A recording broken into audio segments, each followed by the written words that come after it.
welcome to Al Dente Creepypasta, horror stories cooked to perfection with a splash of red sauce. My name is CZ, and I will be your server this episode. This episode is brought to you by UltimateHalloweenGuide.com, your guide to all things Halloween. Valentine's Day. I've always thought we should just get rid of it and add another Halloween in its stead. However, we're stuck with it. It's February, and you clicked on this video. So here are some Valentine's horror stories for you to sink your teeth into. Let's dig right in. Number 1. Blind date. I'd always found the concept of a blind date to be somewhat of a gamble. At best, it could lead to a very fun time, and who knows, maybe even something more. But you run the risk of a terrible and awkward hour or more, and you never really know what you might get. Tara and I exchanged names and phone numbers online, then decided only to text each other before the date in order to preserve the blind aspect of the encounter. I arrived at the restaurant a few minutes early to find that she was already there. We quickly got a table and sat down. After our initial introductions, one of the first things that she did was suggest that we both turn off our phones for the remainder of the date. While I was surprised at her progressive request, I quickly agreed and powered down my device. I had been on all too many bad dates where the girl had fallen back on looking at her phone at the first hint of an awkward moment. I mean, I've been guilty of it too, so I figured we may as well at least attempt to get to know each other, now that we had taken the time to arrange a date. We started with the small talk. The city, our jobs, the obligatory stuff. Then she started to ask some weird questions.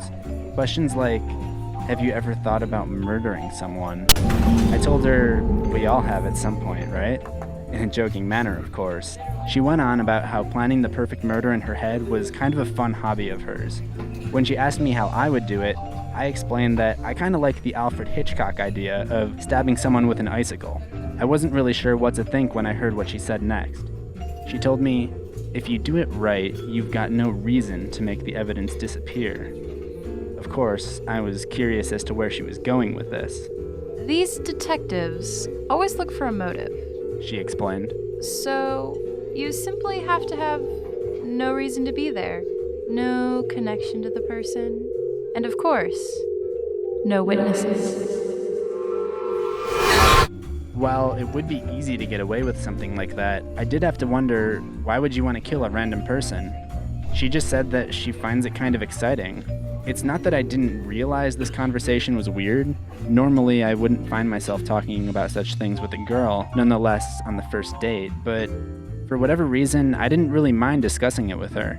I even found it kind of fun. At the end of the date, I picked up the bill, and she asked if I had any plans for the rest of the night.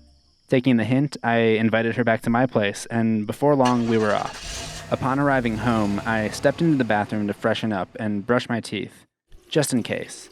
While I was in there, I turned my phone back on to see if I had missed any messages while I was out on the date. Tara was waiting for me out in the living room, so I tried to be quick. I noticed just one message on my phone. It was from Tara, 30 minutes ago. That's odd. We hadn't even left the restaurant 30 minutes ago. Both of our phones were off at the time. I opened the message. Hey, I'm so sorry I didn't make it. Someone slashed my tires. I tried calling, but your phone was dead. Did you still want to meet up? As I tried to comprehend what I just read, I heard her doing something out in the kitchen. The sound of a drawer opening or something. I was about to go out there and find out what she was doing rummaging through my stuff when a wave of realization hit me with a petrifying force. No reason to be there, no connection to the person, no witnesses. I locked the bathroom door, grabbed my phone, and called the number I had for Tara. It rang, once, twice, 3 times. I started sweating bullets as I saw her shadow appear from the crack under the door. She had made an effort to make sure all of her movements were silent. Then she just stood outside the door. After what seemed like ages, I heard a voice on the other side of the line. Hello? Hello? The woman that picked up the phone was not the same woman standing outside my bathroom door.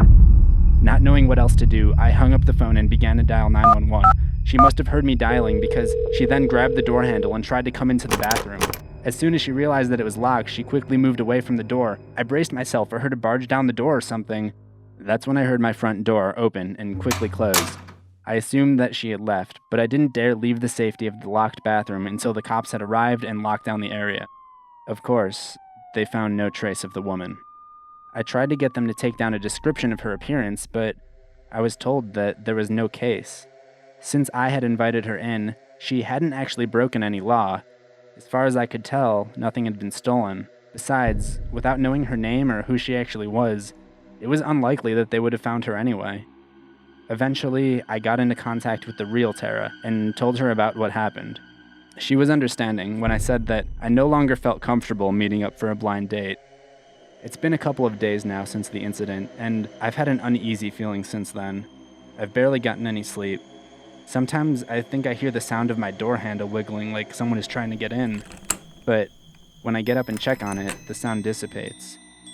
She knew where I lived now. What was to stop her from coming back and finishing the job? I tried to tell myself that the whole thing was a cruel prank, that she was trying to mess with me for her own entertainment, and that she probably just wanted to scare me or something. Until today. See, since that day, I haven't really had much of an appetite. I finally had the stomach to eat something again and decided to go to the kitchen and prepare something for myself when I found the kitchen knife put away in the wrong drawer.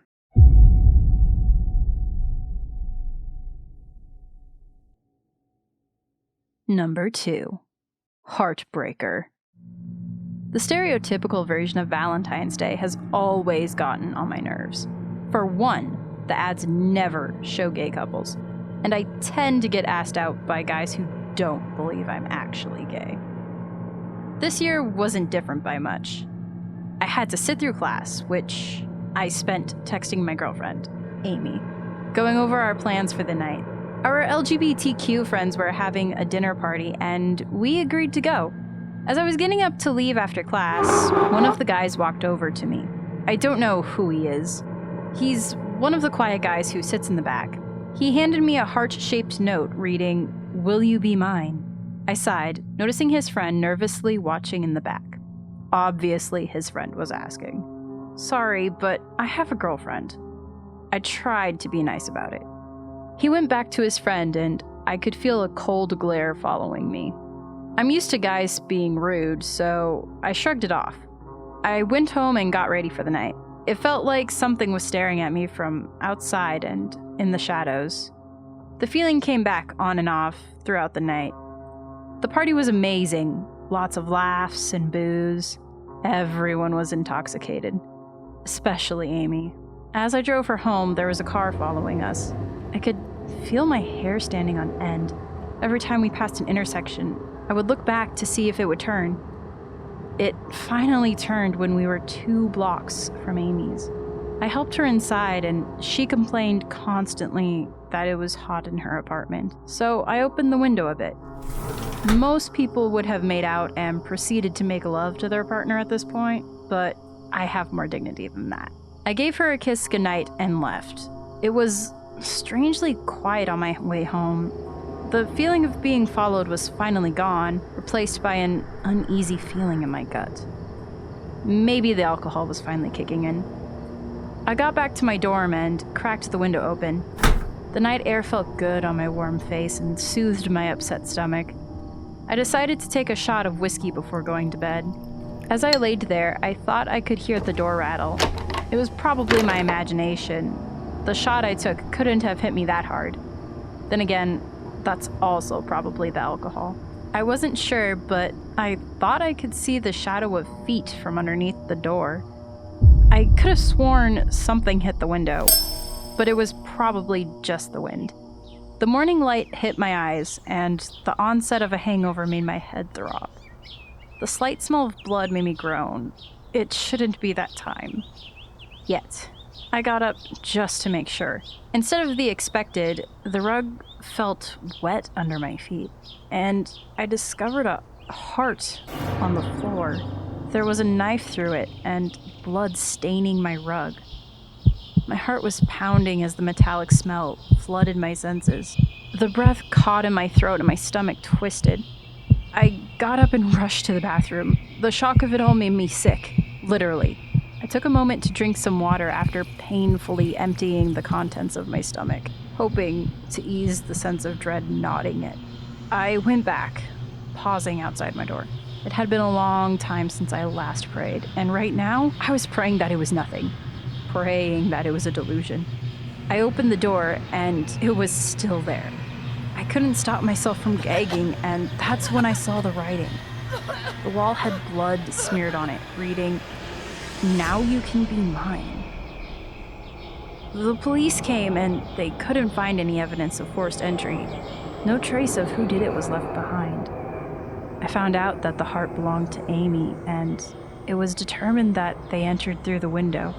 I'm not sure how anyone could climb 3 stories from the outside of the building, but now I never leave the window open at night. It's been 2 years now, and I even moved to a different city because of rumors that I killed Amy. A new start was supposed to be a good thing, until I found a heart-shaped note under my door reading, "You're mine." Number 3. Dear Delilah. February 8th. Dear Delilah, these February winds are cold, but I think you will find the winds of change to be much more comforting. Over the next week, pay close attention to my instructions. If you do not falter, I will reveal myself, and we can spend the final night together, under the stars. Tomorrow, I want you to look for my letter where he sends up smoke signals. But they aren't signals for help. In fact, he doesn't want them to be seen at all. Sincerely, Hawkeye. February 9th. Dear Delilah, I know you will find this letter before he does, for you see, old habits do die hard. Every evening between the hours of 10 and 11 p.m., he steps outside to send up smoke signals. Every morning between 10 and 11, you step outside to sweep his cigarette butts off the porch. You've done well to look here. I know this because old habits do die hard, you see. And I too have a habit of watching you. He may need to fill himself with poison in order to go on, but I know you have no need for poison in your life.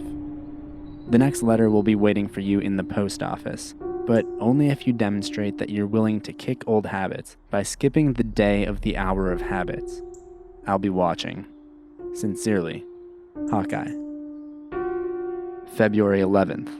Dear Delilah, if you are reading this, you have impressed me with your discipline. The day of the hour of habits has passed, and he has not even taken the time to recognize its significance. Perhaps it's time for you to test his discipline.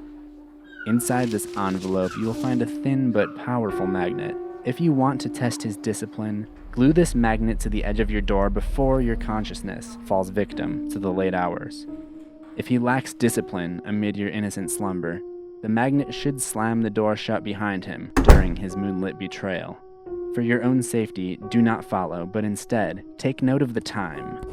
This will correspond to the address of my next letter. You need not leave the street, but only drive west in order to find it. As always, I will be watching. Sincerely, Hawkeye. February 12th. Dear Delilah, you've done well to make it this far. I understand the difficulty he has put you through, but you have nearly reached the final night, upon which I will reveal myself to you, under the stars. To this point, I have had you on the lookout for my incoming letters, but now I do ask you to do that which he has not and examine the letters going out. You may be surprised to find him engaging with a less advanced form of communication. However, maybe when I ask you to track a physical envelope to its destination, you'll understand why a simple text message or email wouldn't mask his efforts quite like a good old-fashioned piece of mail. Inside this envelope, you'll find a microscopic GPS tracking device. The rest is up to you. I'll be watching. Sincerely, Hawkeye. February 13th. Dear Delilah, I must say, I am quite impressed with your resourcefulness. Even I may never have thought of sticking the tracker on the bottom of the last postage stamp in the house. You've worked hard to find this destination, and your cleverness will not go in vain. Old habits do die hard, you see. He is here. right now as you read this. But you need not worry, as he is passed out, as is she. I've made sure of it. I've been watching. But before I can reveal myself to you, I have but one final request. Consider the form factor of a cigarette. The inside is filled with disgusting, disposable poison. It's wrapped tightly in a thin sheet of paper, then ignited and burned all the way through. In fact, a small cigarette is not much different than a large cigarette. Both are filled with disgusting, disposable poison. Anything can be used to wrap a large cigarette. Bed sheets, blankets, pillowcases. To be quite honest, it doesn't really matter, but what does matter is that both large and small cigarettes are burned all the way through. I'm sure you've already found the contents of this envelope. This will be my final letter. Place all of my letters inside the large cigarette before burning it through. I think you will find the winds of change to be comforting. Tomorrow night, I will meet you at the gravesite and reveal myself to you. Then we can spend the final night together, under the stars. Sincerely, Hawkeye.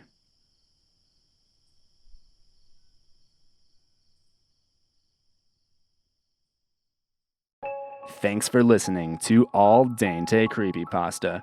Your total comes out to $2.14, but if you like this video right now, I'll waive that fee and give you everything you just listened to absolutely free.